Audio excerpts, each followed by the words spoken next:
सबको जय श्री कृष्ण। आज श्रीमद् भागवत महापुराण की कथा के 5वें स्कंद की कथा का दूसरा दिन है और आज का अध्याय है अग्निद्र, नाभि एवं ऋषभ चरित्र। आज्ञा मिलने पर प्रियव्रत ने विवाह किया। उसके घर कई बालक उत्पन्न हुए। प्रियव्रत के पश्चात अग्निद्र ने शासन संभाला। वे तपश्चर्या करने के लिए वन में जा बसे।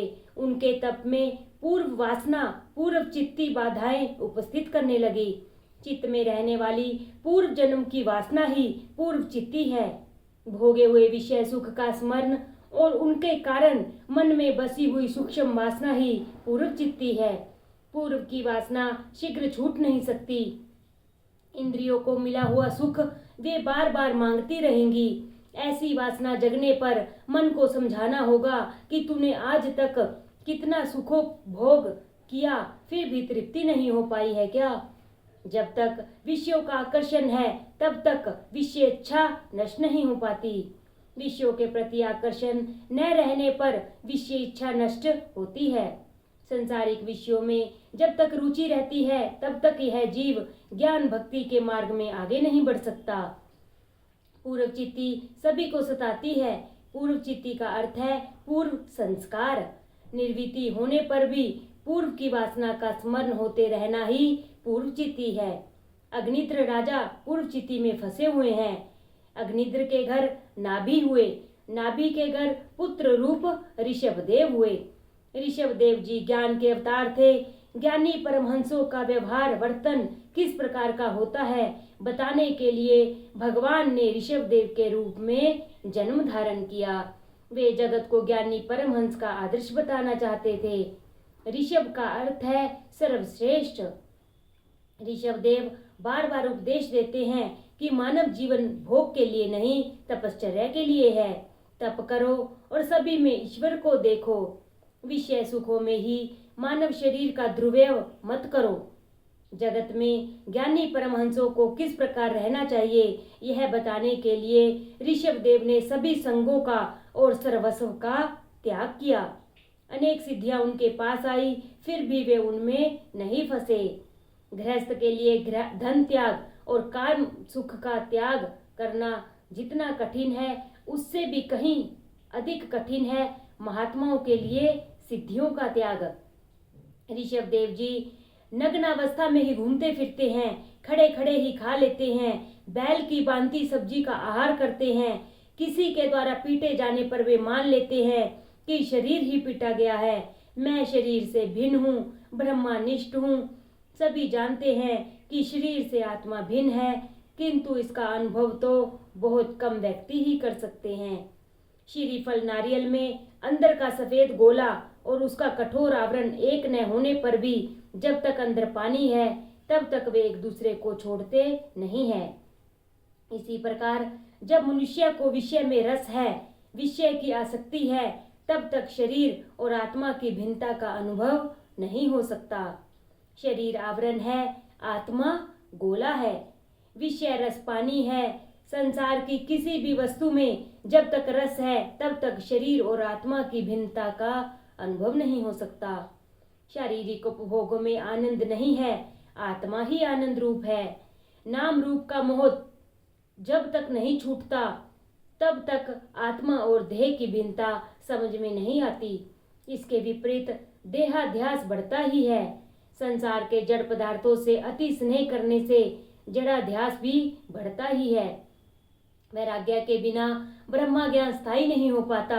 ब्रह्मा ज्ञान की बातें करने वाला धन और प्रतिष्ठा से भी प्रेम करने वाला सच्चा ज्ञानी नहीं है। सच्चा ज्ञानी तो वही है जो ईश्वर से प्रेम करता है। ईश्वर के बिना संसार के जड़ पदार्थों से स्नेह हो जाता है और वह शरीर से भिन्न आत्मा को देख नहीं सकता। ब्रह्मा ज्ञान प्राप्त होने पर यदि सांसारिक विषयों में मोह होगा तो उसे ब्रह्मानंद प्राप्त नहीं होगा। ब्रह्मा ज्ञान होने के बाद ईश्वर से प्रीति होने पर ही ब्रह्मानंद प्राप्त होता है। ज्ञानी पुरुष को चाहिए कि किसी भी वस्तु से वह स्नेह न करे, किसी वस्तु का संग्रह न करे। यह मनुष्य जन्म तप करने के लिए है। मनुष्य देह से तप करने से अंतकरण शुद्ध होता है। अंतकरण की शुद्धि से अनंत ब्रह्मा सुख की प्राप्ति होती है। महापुरुषों की सेवा मुक्ति का द्वार है। कामियों का संग नरक द्वार है। इस मृत्यु रूप संसार में फंसे हुए अन्य लोगों का जो उद्धार करने में असमर्थ है, वह गुरु गुरु नहीं है, वह स्वजन स्वजन नहीं है, वह माता पिता नहीं है, अर्थात वह मनुष्य गुरु स्वजन माता पिता होने के लिए अपात्र है। आगे का अध्याय है ज्ञान की 7 भूमिकाएं। योग वशिष्ठ रामायण में ज्ञान की 7 भूमिकाएं इस प्रकार निर्दिष्ट हैं। शुभेच्छा, सुविचारना, तनु मानसा, सत्वापति, असंस्कृति, पदार्थ भामिनी, तुर्यगा। शुभेच्छा, आत्म कल्याण के हेतु अक्षोत्रिय और ब्रह्मानिष्ठ गुरु की शरण में जाकर उनके उपदेशानुसार शास्त्रों का अवलोकन अध्ययन करके आत्म विचार और आत्मा का साक्षात्कार की उत्कृष्ट इच्छा करना ही शुभेच्छा है। सुविचारना, सद्गुरु कथित उपदेश वचनों का तथा मोक्ष शास्त्रों का बार बार चिंतन और विचार करना ही सुविचारना है। तनुमानसा, श्रवण मनन और निधि ध्यासन से शब्द आदि विषयों के प्रति जो अनासक्ति होती है और विकल्प समाधि में अभ्यास से बुद्धि की जो तनुता सूक्ष्मता प्राप्त होती है, वही तनुमानसा है।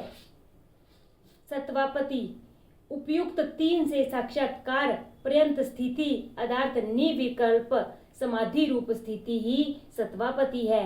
ज्ञान की 4थी भूमिका वाला पुरुष ब्रह्माविद कहलाता है। असंशक्ति, चित्त विषयक ब्रह्मानंद और नित्य अप्रोक्ष ऐसी ब्रह्मत्व भावना का साक्षात्कार रूप चमत्कार असंशक्ति है। इसमें अविद्या तथा उसके कार्यों का संबंध नहीं होता, इसीलिए इसका नाम असंशक्ति है। पदार्थ भामिनी, पदार्थों की दृढ़ अप्रतीति होती है, वह पदार्थ भामिनी है। तुर्यगा, तीनों अवस्था से मुक्त होना तुर्यगा है। ब्रह्मा को जिस अवस्था में आत्म रूप और अखंड जाने, वही अवस्था तुर्यगा है। इन 7 भूमिकाओं में से प्रथम 3 भूमिकाएं साधन कोटि की हैं और अन्य 4 ज्ञान कोटि की हैं। 3 भूमिकाओं तक सगुण ब्रह्मा का चिंतन करो। ज्ञान की 5वीं भूमिका तक पहुंचने पर जड़ और चेतन की ग्रंथि छूट जाती है और आत्मा का अनुभव होने लगता है। आत्मा शरीर से भिन्न है। इस भूमिकाओं में उत्तरोत्तर देह भाव भूलता जाता है और अंत में उन्मत्त दशा प्राप्त होती है। ऋषभ देव जी ने ऐसी स्थिति प्राप्त की थी। ज्ञानी जन भी इंद्रियों से डरते हैं, वे इंद्रियों का विश्वास नहीं करते। मन का विश्वास कभी मत करो, बोलने की इच्छा ही न हो पाए, इसीलिए ऋषभ देव अपने मुंह में पत्थर रखते थे। यौवन में ही वैराग्य न आए, संसारिक विषयों के प्रति अरुचि न हो पाए, तो प्रभु भक्ति प्राप्त नहीं होती। विषयों के प्रति जब तक वैराग्य न जगे, तब तक भक्ति का आरंभ नहीं होता। आंखों को शक्ति देता है मन, मन को बुद्धि शक्ति देता है और बुद्धि को शक्ति देते हैं परमात्मा। आंखों के साथ मन न हो तो वस्तु दिखाई नहीं देती। ऋषभ देव जी कर्नाटक आए, दावा अग्नि में बुद्धि पूर्वक प्रवेश किया। देह जलती है पर आत्मा को तो कुछ नहीं होता। ऐसी आत्मनिष्ठा परमहंसों के लिए ही है। ऋषभ देव जी का चरित्र सामान्य मनुष्य के लिए अनुकरणीय नहीं है। ऋषभ देव जी का सबसे श्रेष्ठ पुत्र था भरत। इसी भरत के नाम से अपने देश का नाम भरतखंड पड़ा। ऋषभ देव जी के पश्चात भरत ने देश का शासन संभाला। उनकी कथा वर्तमान काल के लिए उपयोगी है। भरत जी महाभागवत हैं। उनके संग से सभी में भगवत भाव जागता है। उनके संग में आने वाले भक्ति रंग में रंग जाते हैं। भरत जी ने व्यवहार की मर्यादा का कभी उल्लंघन नहीं किया था। वे महावैष्णव होने पर भी यज्ञ करते थे। अग्नि ठाकुर जी का मुख है। प्रत्येक देव को इष्ट देव का ही स्वरूप मानकर अन्य देवों में श्री कृष्ण का अंश मानकर पूजा करते थे।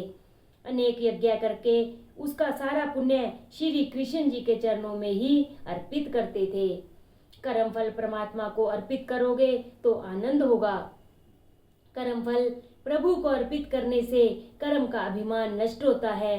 ईश्वर से अत्यधिक प्रेम करो, तभी किए हुए कर्मों का पुण्य परमात्मा को अर्पित कर सकोगे। पत्नी श्रम करती है और उसका फल देती है अपने पति को। कर्म करो, किंतु कर्म के फल के उपभोग की इच्छा न करो।